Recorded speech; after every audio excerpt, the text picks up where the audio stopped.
हरे कृष्ण कृष्ण कृष्ण हरे हरे, हरे राम राम राम हरे हरे। श्री श्री राधा माधव की जय। श्रीमद् भगवद गीता की जय। श्रीमद् भगवद गीता का तीसरा अध्याय और श्लोक संख्या 39 का भी हम पाठ करेंगे। आवृतम ज्ञानम एतेन ज्ञानिनो नित्य वैरिना कामरूपेण कौन्तेय दुष्पूरेण अनलेन च।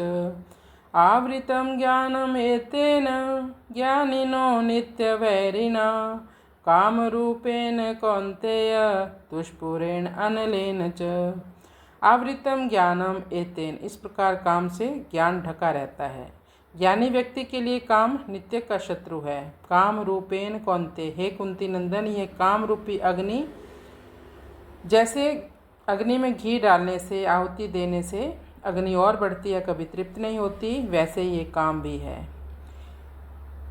दुष्पूरेण, ये काम कभी तृप्त होने वाला भी नहीं है। यदि किसी व्यक्ति को दुनिया की सारी भोग सामग्रियां दे दी जाएं, फिर भी उन भोगों से वह कभी भी उपरत नहीं होगा, तृप्त नहीं होगा। भोग सामग्री जैसे सुंदर स्त्री उसको मिल जाए, संसार का सारा धन वैभव मिल जाए, और भी कई आकांक्षाएं होती, उन्हें यदि पूरा कर दिया जाए, फिर भी वह अतृप्त ही रहेगा। कहीं ना कहीं हृदय में अभाव का अनुभव करेगा ही करेगा, क्योंकि वह शरीर नहीं, वह आत्मा है। आत्मा तभी तृप्त होती है जब वो भगवान की भक्ति में लगेगी। भगवान की भक्ति करने से हृदय की जो दरिद्रता है वो समाप्त हो जाती है। हृदय का जो सूनापन है वो बिल्कुल समाप्त हो जाता है। तभी आपने देखा होगा कि जैसे रमन रेती या वृंदावन में भी बहुत बड़े बड़े भक्त हैं जो बड़े बड़े राजपद छोड़कर वहाँ पर आए हैं और बहुत बड़ी बड़ी डिग्रियाँ उन्होंने ले रखी हैं। और रमन रेती जैसी जगह पर, जैसे इतने अच्छे धाम में, वो छोटी छोटी सी कुटिया बनाकर रह रहे हैं। और उन्होंने जान लिया कि मनुष्य का जो परम कर्तव्य है वो क्या है। वो है परम धन को पाना, यानी भगवान की प्राप्ति करना। और किसी भी योनि में हम ये काम नहीं कर सकते। तो यहाँ पर हमें आसक्तियाँ कम करके, इच्छाएं बिल्कुल जीरो करके हरि नाम में ही लगना होगा। और वो भी ऐसे भक्त हैं जो परम धन को पाकर बिल्कुल संतुष्ट रहते हैं, उनकी कोई इच्छा नहीं है। जैसे चाह गई चिंता मिटी मनुआ बेपरवाह, जिनको कछु ना चाहिए सो शाहन को सा। वास्तव में धन उतना बाधक नहीं है जितनी बाधक उसकी कामनाएं हैं। तो उन लोगों ने, जो बड़े बड़े भक्त हैं, उन्होंने अपनी कामनाएं ही समाप्त कर दी हैं। अब हम इसका अनुवाद कर लेते हैं। हे कुंती नंदन, अग्नि के समान कभी तृप्त न होने वाले और ज्ञानियों के नित्य शत्रु रूपी इस काम से ज्ञानी का ज्ञान ढका हुआ रहता है।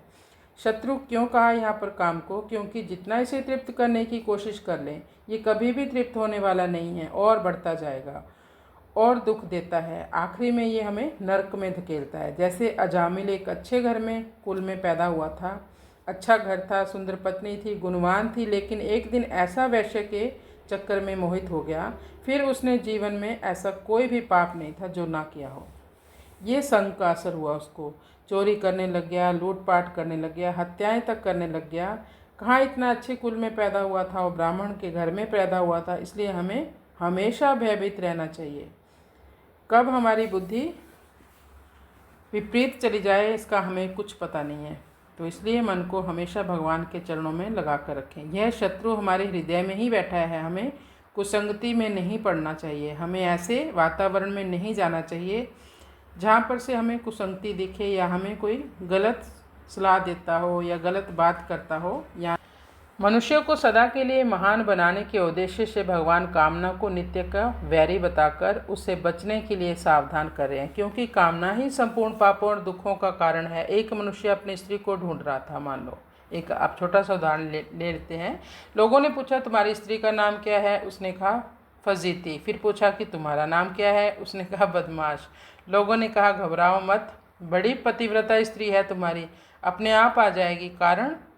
कारण कि बदमाश को फजीती यानी बदनामी अवश्य मिलती है। जो भी बदमाशी करेगा उसको बदनामी ज़रूर मिलेगी, उसे कोई इनाम तो देने वाला नहीं। इसी प्रकार संसार के नाशवान भोगों की कामना करने वाले मनुष्य के पास दुख अपने आप आते हैं, उनको बुलाना नहीं पड़ता। मनुष्य दुखों से ही से तो बचना चाहता है, पर दुखों के कारण काम को नहीं छोड़ता। कामना के रहते हुए स्वप्न में भी सुख नहीं मिल सकता। काम अछत सुख सपनेहु नाहि। भगवान अनलेन दुष्पुरेण पदों से ये बात बताते हैं कि भोग पदार्थों से कामना कभी भी पूरी नहीं होती। ज्यों ज्यों भोग पदार्थ मिलते जाएंगे त्यों त्यों आपकी कामना भी बढ़ती जाएगी। ऐसे ही आपकी कामनाएं बढ़ेंगी और अभाव का अधिक अनुभव होता है जैसे जैसे आपकी कामनाएं बढ़ेंगी। साधन की मुख्य बाधा है संयोगजन्य सुख की कामना। यह बाधा साधन में बहुत दूर तक रहती है। साधक जहाँ सुख लेता है वहीं अटक जाता है।